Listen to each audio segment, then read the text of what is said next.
So as the masajid have been taken away from us, even if temporarily, it's dawned upon us how special those places are. But we also have our homes. And what you want to do with your house is turn it into, as much as possible, a place of praise.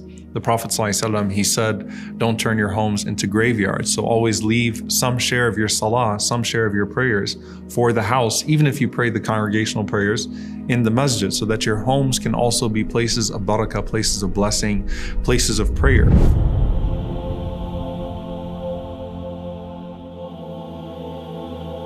And subhanAllah, when people are always talking about how do we expel the shayateen from the home, how do we expel the jinn?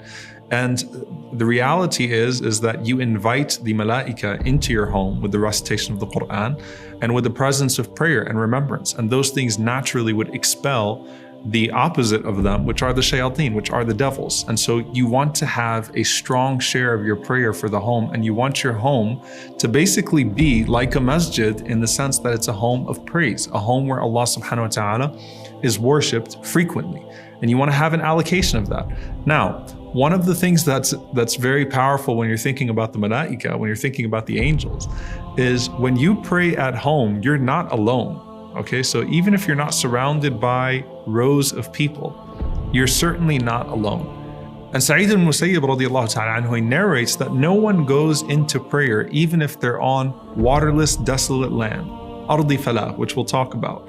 But you're praying all alone, except that an angel would pray to your right, an angel to your left, and angels would pray behind you. Amthalul jibal, angels the size of mountains are praying behind you. Can you imagine you're entering into salah, you're entering into prayer in your bedroom, in your living room, in your dining room, your office, wherever it is, and you think it's just you. And there are angels the size of mountains that are praying behind you as you're saying Allahu Akbar. Wouldn't that cause you to think a little bit more, instead of going alhamdulillah, to actually think about the way that you're reciting and to take more seriously the moment? Obviously, the most serious element of it is that you're standing before Allah subhanahu wa ta'ala.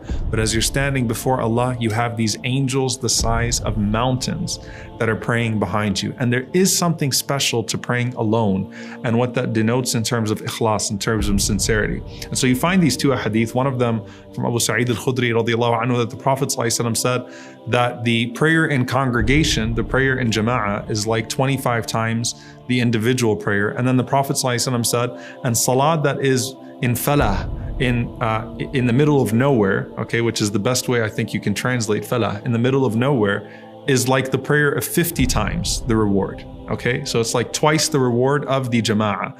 In another hadith, the Prophet ﷺ, he mentioned that يَعْجِبُ رَبُّكُمْ, your Lord is pleased with a shepherd in the mountains all by himself, who calls out the adhan, who does the iqamah, and then he does the prayer all by himself. And Allah subhanahu wa ta'ala calls the angels and he says, look at this slave of mine. Look at this one. Look at him. He's all alone. He calls the adhan, he calls the iqamah, he makes the prayer out of fear for me and love for me. And he says to the angels subhanahu wa ta'ala, قَدْ غَفَرْتُ لِعَبْدِي وَأَدْخَلْتُهُ الْجَنَّةِ, I have forgiven this servant of mine and I have entered him into paradise. Why? Because of the sincerity of this person in the middle of nowhere in the mountains. And if you haven't had the experience of calling the adhan in the mountains, do it on your next hike, inshallah ta'ala. It's really an incredible feeling. But the idea that this man is all by himself in the middle of nowhere on the outskirts of the city, and still finds that clinging to Allah subhanahu wa ta'ala and announces themselves alone. So does that mean that instead of coming to the masjid, I'm going to drive out to the country and pray and I'll get more of the reward? No, these two ahadith are talking about a person who happens to be in the middle of nowhere, not a person who goes and seeks the middle of nowhere for that prayer. And there is an implementation of this beyond just the sincerity of praying alone and the angels that are like mountains praying with you. When you're on a journey or you're traveling and you stop at a rest area, or you're praying, in a place that's really, foreign, that's away, and you're doing that out of sincerity, and it's just you and Allah subhanahu wa ta'ala, right? It's a very profound expression of that sincerity. And Allah will not let you pray alone, but Allah subhanahu wa ta'ala will surround you with angels the size of mountains that would pray with you, and Allah would announce to another group of angels that He has forgiven you for your sins and entered you into paradise.